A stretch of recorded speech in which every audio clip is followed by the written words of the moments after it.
It was a scene worthy of a soap opera, except this one unfolded behind the gilded gates of Montecito, not Hollywood sound stages. Meghan Markle, the Duchess of Sussex turned podcast dropout and self-styled feminist icon, was reportedly left in hysterical tears after catching her husband, Prince Harry, in what sources describe as a deeply intimate and emotional meeting with his longtime ex-girlfriend, Chelsy Davy.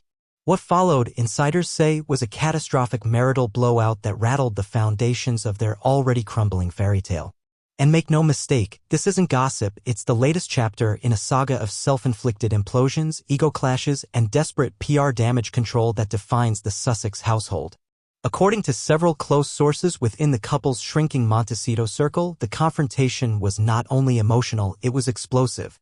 Meghan reportedly flew into a fit of rage after spotting Harry in a private Santa Barbara cafe speaking earnestly with Chelsy Davy, the Zimbabwean businesswoman with whom Harry shared a 7-year relationship that, unlike his current marriage, never devolved into international scandal. Witnesses describe Meghan storming into the cafe unannounced, visibly furious, and confronting both Harry and Chelsy in what one onlooker called a full-blown Hollywood scene.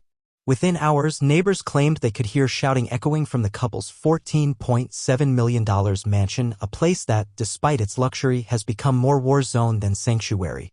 For those who have followed the unraveling of the Sussex brand, the Chelsy encounter isn't surprising, it's symptomatic. Prince Harry, once a respected royal figure and military veteran, has now been reduced to a PR puppet, constantly reinventing his image under the controlling gaze of his wife. Meghan Markle, who once dazzled the press as a mixed-race actress breaking royal tradition, has now become synonymous with ego-driven reinvention and strategic victimhood. The fact that Harry sought out comfort in a woman from his past, someone who knew him before the palace scandals, before the Netflix cash grab, before the Oprah whining, speaks volumes. Let's not forget that Chelsy Davy left Harry not because she didn't love him, but because she wanted no part in royal fame or the toxic media attention.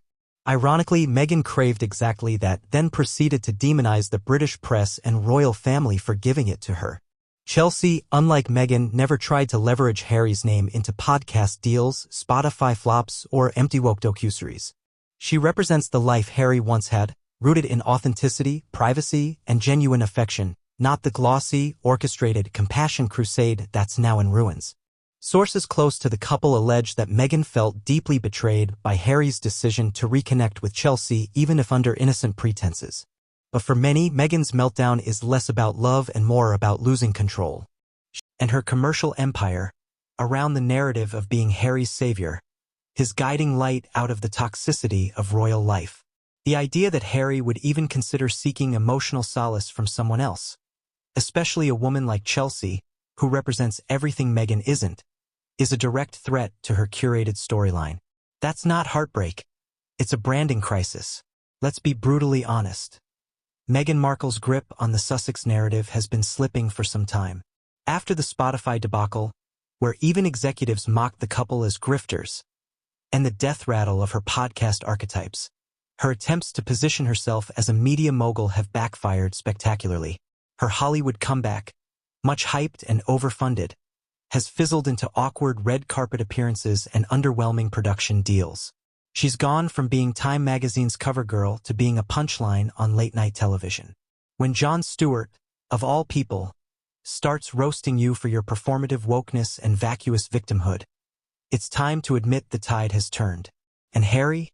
He's a man adrift.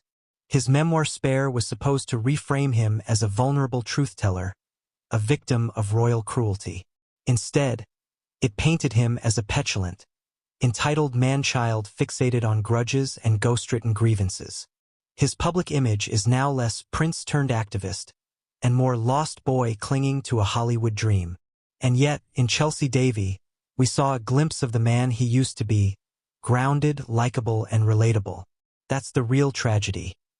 Not that Harry met with Chelsy, but that the contrast between the life he had and the circus he now lives in is so stark. Back in Montecito, the fallout continues. One source close to the couple claims Meghan has issued Harry a brutal ultimatum.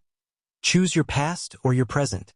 It's the kind of toxic emotional blackmail that reflects the true nature of their relationship, one built not on trust, but on control, manipulation, and brand preservation. Harry, reportedly rattled by the confrontation, has withdrawn from several public commitments, and is said to be reassessing his priorities. And maybe he should. The empire he and Meghan tried to build, based on Oprah tell-alls, victimhood capitalism, and weaponized identity politics, is crumbling. Their Netflix deals are drying up. Their podcasting days are dead. Their royal bridges are not just burned, they're incinerated. And now, as the walls close in, Harry has done the unthinkable. He looked outside the walls of Montecito and saw someone who reminded him of what life could have been. Honest, quiet, and real. It's no coincidence that Chelsy Davy is now married. Harry's heart may still belong to someone who never needed to exploit it. In the aftermath of the confrontation, public relations teams have gone into overdrive. Meghan's camp is already spinning the narrative, claiming the meeting was brief, harmless, and professional. But insiders say otherwise. The timing, the secrecy, and the emotion on Harry's face told a different story, one that no amount of PR gloss can hide. And for Meghan, whose career has thrived on controlling the narrative, this might be her most devastating defeat yet. As for Harry, the question looms, is he finally waking up? Is the fog of Hollywood fame and Sussex brand martyrdom finally clearing?